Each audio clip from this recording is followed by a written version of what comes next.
Paul's Cathedral was the pivot of the main fire. All around it, the flames were leaping up into the sky.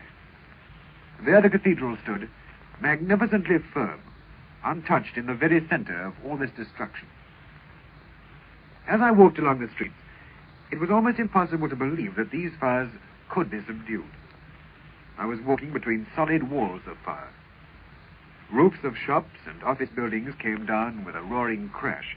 Panes of glass were cracking everywhere from the heat, and every street was crisscrossed with innumerable lengths of hose. Men were fighting the fires from the top of 100-foot ladders, shot up from the street. Others were pushing their way into the burning buildings, taking the jet to the core of the fire. There was a vast number of men there, and apart from occasionally helping to lay out a hose, I saw that there was nothing I could do to help.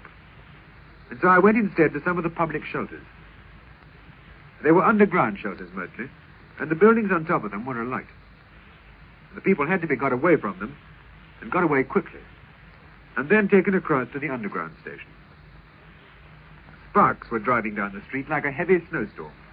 Obviously, small children couldn't walk across to the station in this, and so some of us went backwards and forwards, carrying them in our arms. I took off my mackintosh and covered them up completely with it. It must have been rather frightening for them to be carried across by someone they didn't know and not being able to see anything.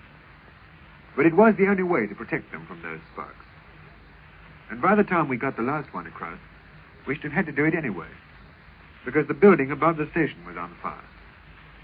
Luckily, the station escaped, and they were all moved off in trains to get food and drink, and then some much-needed sleep.